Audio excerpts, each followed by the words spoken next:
Welcome to Idol Linda Vlog.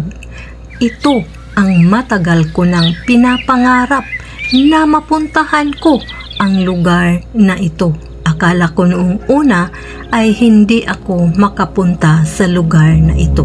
After 50 years ay maraming salamat po at natupad ang pangarap ko na makapunta sa lugar ng Baguio City, Philippines.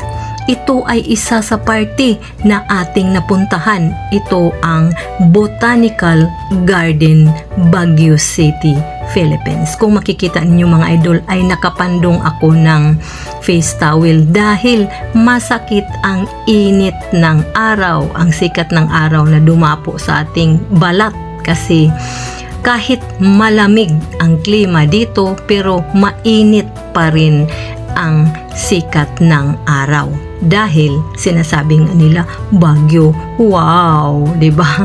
Oo, at last nakapunta na din ako dito. Maraming salamat sa isa sa nag-invite natin dito ang pamilya nila Riza at Damaso Lumandas at kay Apple at Diana na kanilang anak. O tingnan, yan si Diana, magandang dalaga. Ay, hindi pa yan dalaga, bata pa yan.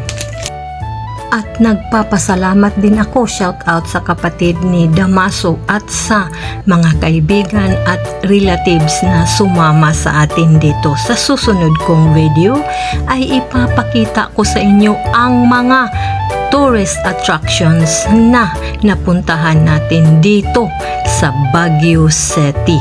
Ito pa ang una kong ipapakita, ang Botanical Garden. Kung makikita ninyo, mag-enjoy talaga kayo sa dami. Klaseng bulaklak at mga tanim, puno, mga halaman, kanya-kanyang pictures at syempre maraming pumunta dito na mga foreigners at marami din na mga kababayan natin na mga Pilipino ang nagsipunta dito. Kaya enjoy lang ninyong tingnan ang ating travel vlog hanggang sa susunod kong mga videos na ipi-feature ko dito sa ating paggala sa Baguio City. Maraming salamat sa inyong panonood at sana mag-enjoy kayong lahat. Thank you for watching. Please follow, like, and share.